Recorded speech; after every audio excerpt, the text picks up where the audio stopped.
오늘은 예수님을 담대히 전한 사도들이라는 제목으로 은혜를 나누겠습니다. 오늘 우리가 읽은 이 내용은 사도행전에 나와 있는 말씀입니다.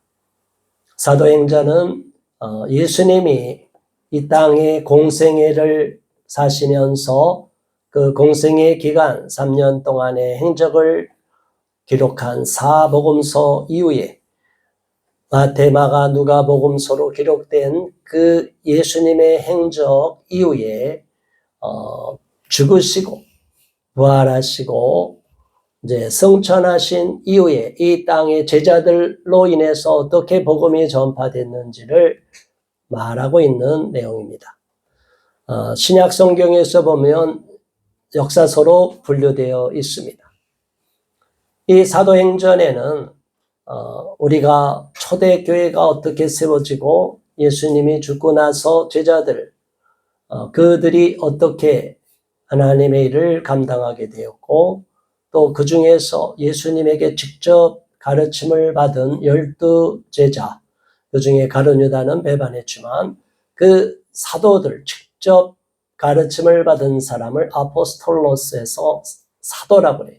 그 사도들을 통해서 복음이 전파됐는데 그 중에 한 사람 직접 육체적으로는 예수님을 만나 교훈을 받지 않았지만 그러나 영적으로 하나님께 사로잡힌 사람이 있습니다. 사도 바울이죠. 예수님을 믿지 않는, 예수님은 이단자라고 생각하고 율법에서 벗어난 잘못된 가르침을 하고 있다고 해서 예수 믿는 사람을 죽이러 가다가 다메섹 도상에서 예수님을 만나 꼬꾸라지고 눈이 멀었다가 다시 눈을 뜨고 예수님의 음성을 듣고 직접 영적으로 만나서 큰 일을 감당한 사도 바울이 1차, 2차, 3차 선교여행, 마지막 로마로 가는 4차 선교여행으로 가는 장면까지 기록되어 있는 것이 사도행전입니다. 자, 이 사도행전의 내용 속에서 우리가 유념해야 될 것은 하나님이 어떻게 역사하시나, 그리고 예수님이 죽고 부활하심으로 인해서 그 이후에 오순절 마가다락방에서 놀라운 성령의 불 세례가 임하게 됩니다. 그 성령의 불을 받은 제자들이 죽음을 두려워했고 겁을 냈고 걱정을 했던 사람들이 성령으로 충만함 받고 성령의 세례를 받으니까 담대한 마음이 생겼어요. 죽음이 두려워지지 않았어요. 그래서 담대히 나가서 복음을 전파하고 예수를 전파하니까 다시 예루살렘이 발칵 뒤집혀졌습니다. 이제 예수를 죽이고 반역자라고 해서 예수님을 처단하고 이제 잠잠해질 거라고 생각했는데 그 제자들이 더 열심히 나와서 많은 일을 감당하고 더 많은 제자들이 더 복음을 전하니까 예루살렘이 발칵 뒤집히게 되는 것입니다. 베드로를 통해서 수많은 사람이 말씀을 듣고 복음을 접하고 엄청나게 회심하는 역사가 일어나게 됩니다. 그런데 그 당시에 기득권을 갖고 있었던 대제사장들, 장로들, 사두개인, 바리새인들, 서기관들, 율법사들은 이거를 거부했어요. 자기들이 기득권을 침해하는 거라고 생각했고 자기들이 믿고 있는 율법으로 보면 하나님의 아들이라고 말하는 그 예수님이 신성모독이다 해서 그 당시에는 가장 무서운 죄가 신성모독죄예요. 종교적으로. 일반적으로는 국가를 반역하는 국가반란죄가 가장 무서운 죄고 종교적으로 보면 뭐가 가장 무서운 죄라고요? 신성모독하는 죄가 가장 무서운 거예요. 하나님을 참칭한다. 자기가 하나님인 것처럼 이야기한다고 해서 신성모독죄를 가장 크게 큰 중죄로 다루고 있습니다. 이러한 상황 속에서 이 관리들과 장로들과 서기관들, 대제사장들이 긴장을 하고서 자기들 나름대로 대책을 세우게 됩니다. 예수님을 믿는 사람들이 뜨거운 성령을 은혜를 받아서 성령의 불을 받아서 막 복음을 전하고 담대하게 외치고 예수, 당신들이 죽인 예수가 바로 우리 민족이 오랫동안 고대했던 메시아고 구원자시다. 그런데 당신들이 그 예수를 십자가에 못 박았다. 그 예수님이 바로 하나님이시고 하나님의 아들임에도 당신들은 그 예수님을 믿지 않고 배반하고 오히려 예수님을 이단자라고 해서 처단하지 않았느냐. 이런 만행에 대하여 다 곧 낱낱이 고하며 누구든지 예수를 믿으면 구원을 받는다는 이 놀라운 복음을 전하기 시작을 했습니다. 자, 4절에 이렇게 4장 1절에 시작합니다. 사도들이 백성에게 말할 때에 제사장들과 성전 맡은 자와 사두개인들이 이르러서 예수 안에 죽은 자의 부활이 있다고 백성을 가르치고 전함을 싫어하여 그랬어요. 제자들이 어떤 것을 전하고 있는 거예요? 예수님이 구약시대부터 쭉 예언된 메시아며 선지자시고 구원자시고 이 예수님이 이 땅에 오셔서 전국 복음을 전파하시다가 십자가에 죽으셨는데 죽고 나서 사흘 만에 다시 부활하셨다. 이 부활하신 예수님을 믿는 누구든지 구원을 받고 죽음을 이기게 되고 영생을 얻게 된다. 천국의 주인공이 되고 하나님의 자녀가 된다. 이렇게 부활의 복음을 전하고 있었어요.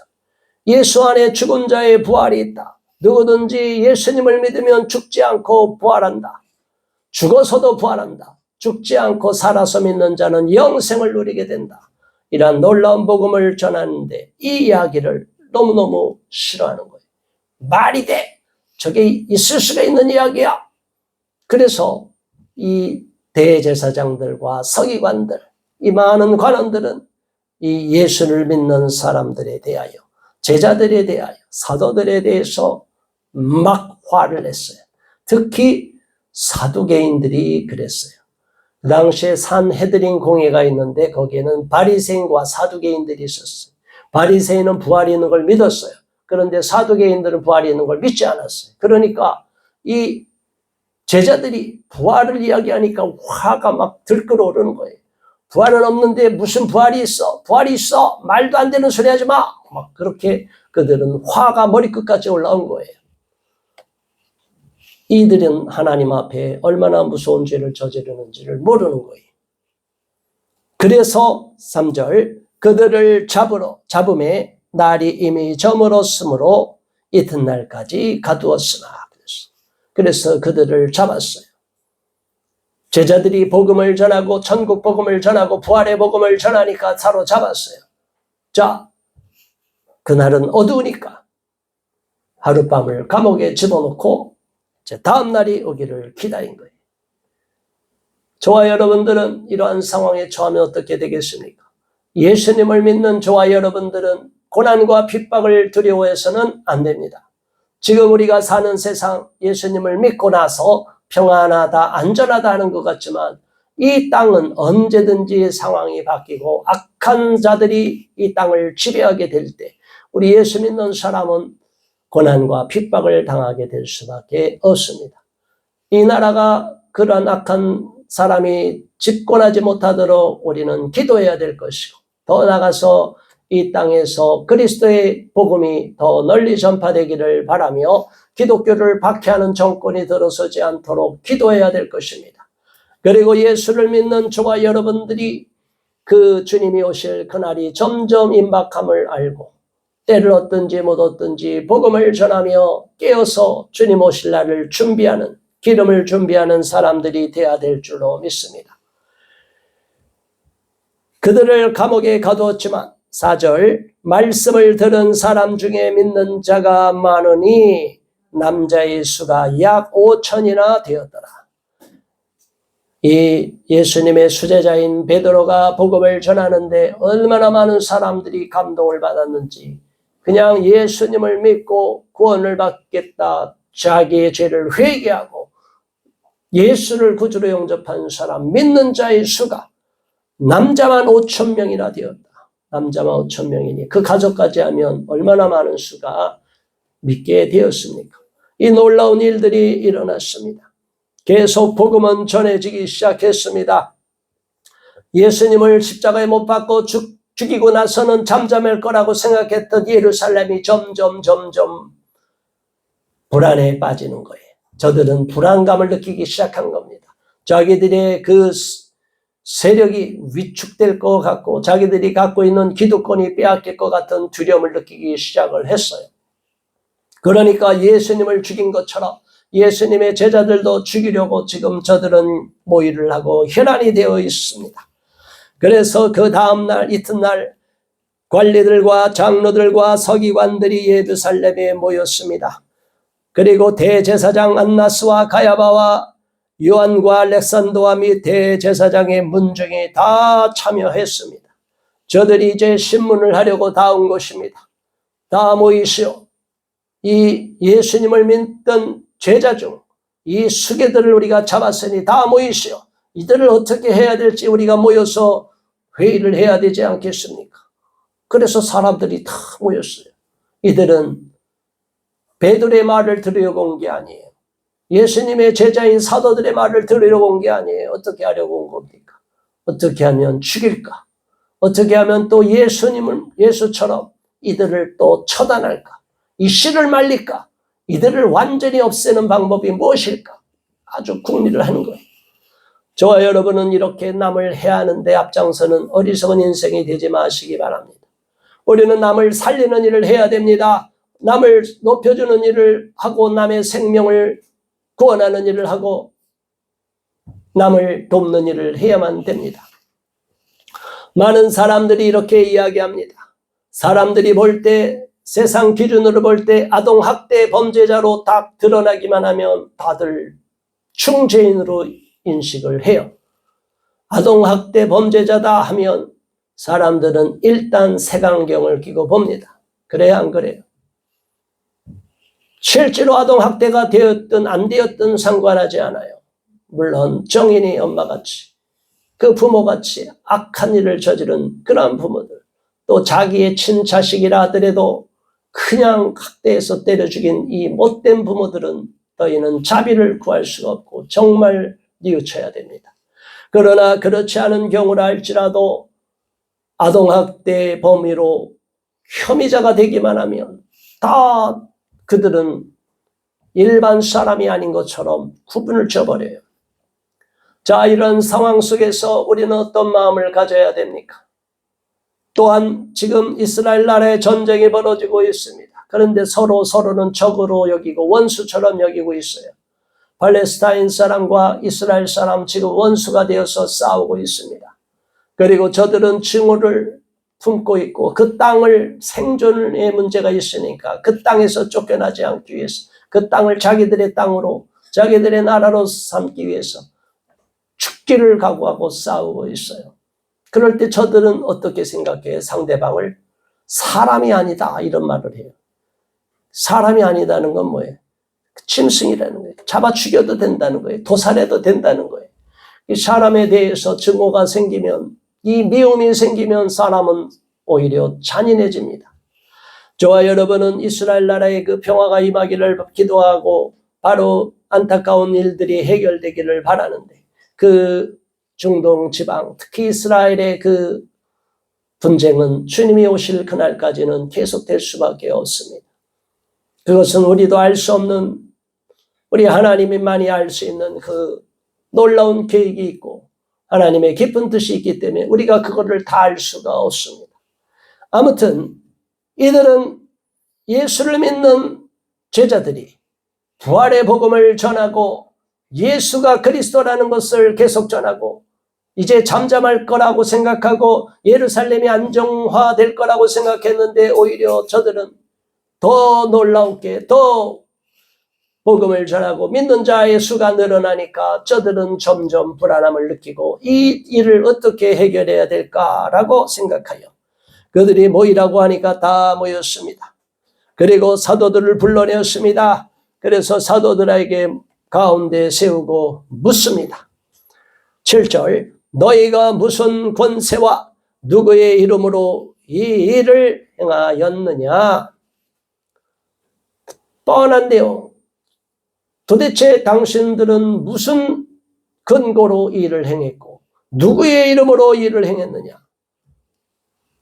저들이 예수를 믿는 제자라는 것을 알면서도 다시 한번 사실을 확인하면서 묻는 거예요.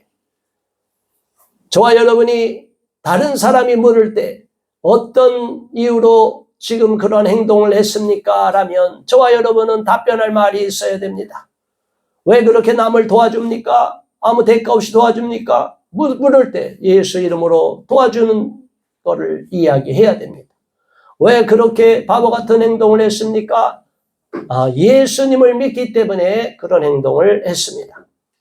저와 여러분들이 혹시라도 그랬기 때문에 잘못했다면 예수 이름을 욕먹이길 수 있기 때문에 왜 교회를 나가면서도 그런 일을 했습니까? 그러면 얼른 뉘우치고 하나님 잘못했습니다. 용서해 주세요라고 우리는 회개 기도를 해야 돼요. 이 관리들과 대제사장들과 장로들, 서기관들이 모여서 베드로와 그 사도들을 앞에 놓고 너희들이 어떻게 누구의 이름으로 이런 일을 행했느냐 묻습니다. 추궁하는 거예요. 신문하는 거예요. 그러자 8절 다 같이 한번 읽습니다. 8절 시작. 이에 베드로가 성령이 충만하여 이르되 백성의 관리들과 장로들과 9절 만일 병자에게 행한 착한 일에 대하여 이 사람이 어떻게 구원을 받았느냐고 오늘 우리에게 질문한다면 10절까지 너희와 모든 이스라엘 백성들은 알라 너희가 십자가에 못 박고 하나님이 죽은 자 가운데서 살리신 나사렛 예수 그리스도의 이름으로 이 사람이 건강하게 되어 너희 앞에 섰느니라. 정확하게 답변을 한 거예요. 죽은 자들이 살아나고 병자들이 고침을 받고 놀라운 이적이 나타났는데 그러한 일들이 도대체 누가 이런 일을 시켰느냐? 너희들은 누구로부터 이러한 권세를 받았느냐? 예수님 때문이라고 분명하게 베드로가 성령이 충만하여 말하고 있습니다. 담대하게 말하고 있습니다. 잘못 말하면 자기 목숨이 잃어질 수 있는 상황에도 불구하고 담대히 복음을 전하는 거예요. 그 사람 병자에게 착한 일은 어떻게 구원을 받았느냐고 우리에게 질문한다면 너희들 다 들으라. 당신들 알기 바란다. 너희가 십자가에 못 박고 하나님이 죽은 자 가운데서 살리신 나사렛 예수 그리스도의 이름으로 그들이 건강하게 되고 회복이 되었느니라. 치유받게 되었느니라. 기적을 베풀게 되었느니라. 저들이 마음이 어떨까요? 속에서 막 부글부글 끓어오르는 거예요. 우리가 죽인 예수가 고쳤다고? 예수는 죽었는데 무슨 예수가 고쳐? 그들은 부활을 믿지 않으니까. 부활을 믿지 않는 사람들이 있으니까. 그리고 우리가 죽인 그 이단자 예수라고 어떻게 감히 예수 이름을 또 우리 앞에 낼 수가 있어? 그래서 그들은 막 화가 막 나는 거예요. 마귀는 예수 이름만 들으면 치를 떨어요. 희한하잖아요. 그렇죠? 사람들이 예수 이름을 싫어하는 사람들이 있어요. 예수님 믿으세요. 그러면 막 싫어하는 사람들이 있어요. 그 사람들의 마음속에 예수 믿는 사람들의 지난날의 잘못된 모습을 보고 상처받아서 화가 나서 나쁜 경험이 있어서 그러는 사람이 있을 수 있어요. 우리는 그런 사람들을 위해서 기도하고 예수를 잘못 믿은 크리스찬들로 인해서 상처를 받은 사람들을 위로해 줘야 되고 미안하다고 사과하시고 하나님은 절대 그렇지 않고 우리 예수님은 절대로 우리에게 그렇게 잘못을 저지르라고 하지 않았는데 그 사람이 신앙이 없어서 그런 것 같습니다. 이해해 주세요. 우리는 그렇게 잘 설득을 시켜야 되고 그들의 마음에 상처가 있고 예수님을 거부하는 마음이 어떤 사유 때문이면 사람 때문이면 사람으로 인해서 시험 들지 말고 하나님을 잘 믿으라고 권면을 해야 됩니다. 그런데 그것도 아닌데 예수라는 이름만 들으면 그냥 본능적으로 거부하고 싫어하는 사람들이 있어요. 이 영이 다르기 때문이에요. 그 속에 악한 생각이 잡고 악한 영이 잡혀 있으면 예수란 이름을 부인하고 예수란 이름을 거부하게 됩니다. 예수를 부인하고 거부하는 그 마음속에는 예수란 이름만 나오기만 하면 부들부들 떠는 거예요. 예수님이 뭐 잘못한 것도 없는데 괜히 막 부들부들 떠는 사람이 있어요. 이 당시에 이 사람들은 예수님을 인하여 고통을 겪었어요. 예수님으로 인해서 사람들이 다 예수 하니까 자기들의 권위를 다 빼앗아 갖고 자기들이 이제 할 수 있는 영역을 다 차지한다고 생각하니까 위기를 느꼈어요. 이들은 직접적으로 자기가 예수님으로 인하여 피해를 봤다고 생각하니까 많은 사람들을 미혹한다고 예수님을 이단자라고 생각을 하니까 예수를 믿는다는 예수라는 이야기만 들으면 나사렛 예수라는 이름을 들으면 경기를 일으키는 거예요. 저와 여러분은 이러한 어리석은 자들과 같아지지 말아야 되겠습니다. 이들은 왜 예수님을 미워합니까? 예수님이 누군지를 모르기 때문이에요. 무지의 죄가 있습니다. 저와 여러분은 예수님이 하나님의 아들이시고 하나님이시고 직접 인간의 몸을 입고 이 땅에 오신 분이시고 십자가에서 우리 인류를 위하여 저와 여러분 모두 우리를 위하여 십자가에서 대속의 피를 흘리심으로 말미암아 모든 원죄를 소멸하시고 예수 그리스도를 믿는 누구든지 구원을 받게 해준다는 기적을 베푸시기 위해서 은혜를 베푸시기 위하여 구원자가 되기 위해서 이 땅에 오셨다는 사실을 우리는 알게 되는 것입니다.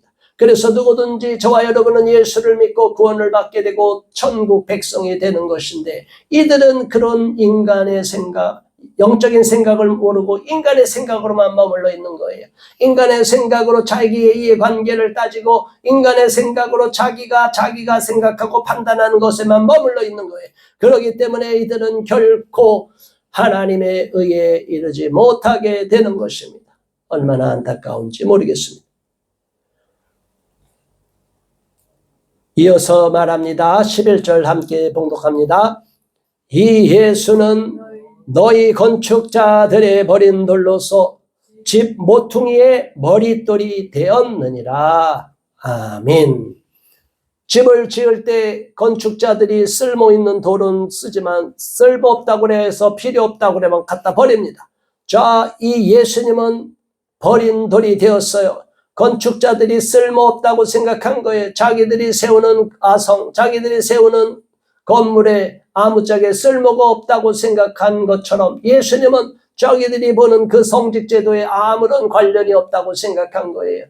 저기들은 모세율법을 철저히 지키는 사람들이고 우리는 우리만이 하나님을 대언하는 대변자가 되는 것이고 우리가 바로 아론의 그 대제사장의 그 반열에 서서 우리가 그 영적인 권위를 받은 대제사장의 직분을 감당하는 사람이고 이들은 자기들이 지금까지 역사와 전통을 모든 기득권과 정통성을 자기들에게 있다고 생각했던 사람들이 그러니 이들은 예수님을 하찮게 여길 수밖에 없었습니다. 저 총구석인 나사렛에서 태어났고 거기서 나와서 그 하찮은 갈릴리 사람 총구석에 있는 사람들 우르르 때려 몰고 다니고 제자들도 초라하고 남루한 사람들이 많고 그러니 예루살렘의 그 화려한 곳에 있던 사람들이 얼마나 우습게 여깁니까? 지금도 우리 사는 사람도 어느 지방에 어느 지역에 어느 마을에 어느 도시에 어느 동네에 사느냐에 따라 사람들을 우습게 하는 사람들이 있어요. 저와 여러분은 그런 어리석은 사람이 되어서는 안 됩니다. 아파트 평수를 갖고 사람을 판단해서는 안 됩니다. 좋은 차, 나쁜 차, 차를 갖고 사람을 판단해서도 안 됩니다. 거기에 빠져서 좋은 차만 타려고 허영심에 사로잡힌 사람도 되어서는 안 됩니다. 우리는 사람을 있는 그대로 존중하게 여기고 한 사람 한 사람을 귀하게 여겨야 됩니다. 하나님은 절대로 우리를 외모를 보고 평가하지 않고 우리가 어떤 재물이 많거나 많은 권세를 누리거나 좋은 집안이 되었거나 남들보다 더욱 인기가 있다고 해서 그 사람만을 더 중요하게 여기지를 않습니다. 저와 여러분은 하나님 앞에 존귀한 자라는 생각을 해야만 됩니다. 그러나 이들은 그렇게 여기지 않았습니다. 하물며 예수님이 많은 사람이 그들을 쫓고 따르고 하나님의 아들이라고 하니까 분노를 일으켰어요. 감히 신성을 모독하느냐? 감히 하나님의 이름을 참남하게 여기느냐? 예수님에 대해서 좋게 여기지 않고 어떻게 하든지 예수를 죽일 생각만 해서 결국은 죽여버렸어요. 그런데 죽이고 나서 또 제자들이 이렇게 예루살렘에서 놀라운 성령의 충만함을 받고 성령의 불을 받아서 담대하게 복음을 전하고 많은 사람을 병자도 고치고 기적을 행하니까 이 사람들이 마음이 막 분노가 일어나는 거예요. 하나님의 일에 기뻐하고 박수를 치는 게 아니라 분노를 일으키는 어리석은 인생이 되지 마시기 바랍니다. 하나님의 일이 일어나고 하나님의 역사가 일어나고 어떤 사람이 축복을 받으면 함께 기뻐하고 축복하고 감사하는 저와 여러분 되기를 바랍니다. 그러나 마귀의 생각에 사로잡힌 사람은 남들이 잘 되고 남들이 잘 축복받는 것은 시기하고 질투하고 마음에 괴로울 수 있어요. 우리 어린아이들도 서로 친구들끼리 기뻐하고 칭찬하는 게 아니라 욕심 많으면 아이들이 서로 싸우게 돼요. 우리는 그런 어리석은 인생이 되어서는 안 되겠습니다. 예수님은 건축자들의 버린 대열이 되었지만 모퉁이의 그 머릿돌이 되었어요. 집 모퉁이의 머릿돌이 되는 것, 건축의 그 모퉁이의 머릿돌이 되고 크게 중심축으로 가장 힘을 많이 받는 모퉁이의 머릿돌이 튼튼해야 돼요. 그래야 건축이 튼튼하게 서는 겁니다. 예수님이 바로 온 인류의 모퉁이의 머릿돌이 되신 것처럼 온 인류를 구원하시기 위한 큰 주춧돌이 되신다는 거예요. 12절 마지막으로 다 함께 봉독합니다. 다른 이로서는 구원을 받을 수 없나니 천하 사람 중에 구원을 받을 만한 다른 이름을 우리에게 주신 일이 없음이라 하였더라. 아멘. 베드로와 많은 제자들은 마지막까지 끝까지 저들이 어떻게 여기든 상관하지 않고 오직 예수 그리스도만을 전했습니다. 주 예수만을 전하고 예수를 믿어야만이 구원을 받고 다른 이로서는 구원을 받을 수가 없다는 것을 분명히 말했고 천하인간 어떤 사람도 구원을 받을 만한 다른 이름을 하나님이 주시지 않았다고 담대히 선포했습니다. 그러니까 저들이 내가 율법을 잘 지키고 여호와 하나님을 잘 지켜서 하나님의 자녀가 되었는데 무슨 예수를 믿어야만이 구원을 받는다고 말하느냐, 이 말도 안 되는 것들아, 이렇게 분노가 일어나게 만드는 거예요. 참된 복음을 접하지 않고 인간의 이성으로 판단해서 예수님을 구원자가 아니고 메시아가 아니고 하나님의 아들이 아니라고 생각하는 이들은 결국은 예수님을 배척하고 부인하게 되고 만 것입니다. 저와 여러분은 예수님을 마음의 구주로 영접한 저와 여러분들은 이러한 놀라운 복음이 우리에게만 머물러서는 안 된다는 것을 아시고 이웃에게도 이 복음을 전파할 수 있기를 바랍니다. 내가 혼자 나만 구원받고 다 된 것이 아닙니다. 하나님 나라에 가면 우리 하나님이 저와 여러분에게 묻습니다. 그동안 무슨 일을 하고 왔느냐? 우리가 이만큼 업적을 쌓았습니다. 애들을 키우느라고 많이 애썼습니다. 돈을 저축해서 이렇게 큰 집을 샀습니다. 여행을 많이 다녔습니다. 자, 여러분, 그거는 다 불타는 집이에요. 다 사라질 거예요. 하나님이 그거는 평가를 하지 않습니다. 저와 여러분이 정말로 하나님 앞에 인정받은 일은 하나님을 위해서 무슨 일을 했느냐 이거예요. 하나님의 나라를 위해서, 영혼 구원을 위해서 얼마만큼 일을 했느냐, 우리는 거기에 대하여 답변을 해야만 됩니다. 그렇기 때문에 우리는 예수 그리스도의 복음을 접하고 예수님을 구주로 영접한 저와 여러분들은 세상에서 아직도 믿지 않는 사람들을 복음을 전하며 또한 예수를 믿더라도 잘못 믿는 사람들을 올바른 길로 이끌어 줘야 될 것이고, 저와 여러분들은 끝까지 아직도 진리를 모르고 빛을 모르고 어둠에서 방황하는 영혼들, 진리가 무엇인지를 모르고 예수님이 누군지를 모르는 주변의 가족, 친척, 이웃들에게, 직장 동료에게 복음을 전해야만 되는 거예요. 예수를 믿으세요. 주 예수를 믿으라. 그리하면 너와 내 집이 구원을 얻으리라. 사도행전 16장 31절 말씀, 또한 오늘 있는 말씀 사도행전 4장 12절 말씀, 다른 이로서는 구원을 받을 수 없나니 천하 모든 사람 중에 구원을 받을 만한 다른 이름을 우리에게 주신 일이 없습니다.